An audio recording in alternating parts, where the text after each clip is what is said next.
سے ان ابی مسعود الانصاری رضی اللہ تعالیٰ عنہ قال قال رجل یا رسول اللہ لا اکاد ادرک الصلاۃ، یا رسول اللہ میں نماز میں شامل ہونے کو مشکل جانتا ہوں، مما یطول بنا فلان، کیونکہ فلاں جو ہمارا امام ہے وہ لمبی بہت کرتا ہے، نماز بہت لمبی کر جاتا ہے۔ فما رأیت النبی فی موعظۃ اشد غضبا، تو ابو مسعود انصاری کہتے ہیں کہ نبی پاک کو اتنا غصہ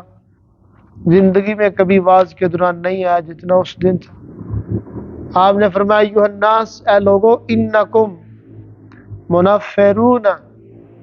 تم لوگوں کو نفرت دلاتے ہو دین سے، فمن صلی بالناس فلیخفف، جو لوگوں کو نماز پڑھائے اس پہ لازم ہے کہ تخفیف کرے، فإن فیکم المریض والضعیف وذا الحاجۃ، کیونکہ لوگوں میں بیمار بھی ہوتے ہیں، کمزور بھی ہوتے ہیں، اور کام سے جانے والے بھی ہوتے ہیں۔ تو اب جس کو کوئی کام ہے، ایمرجنسی ہے، ضروری کام ہے، وہ اگر بیٹھ کے ادھر نماز کے دوران لمبی قرات ہی سنتا رہے گا تو وہ اندر سے آوازار ہو جائے گا، پریشان ہو جائے گا۔ تو اس لیے فرمایا کہ امام کو چاہیے کہ اتنی لمبی قرات کرے ہی نہ کہ جس سے مقتدی تھک جائے۔ ہاں اس کا دل کرتا ہے تو وہ نفل پڑھ لے علیحدہ سے اپنے، اس میں ساری رات ہی پڑھتا رہے، لیکن لوگوں کو جو پڑھانی ہے نا، لوگوں کو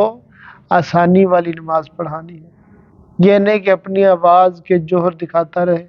اور محسوس کروائے کہ میں بہت بڑا قاری قرآن ہوں۔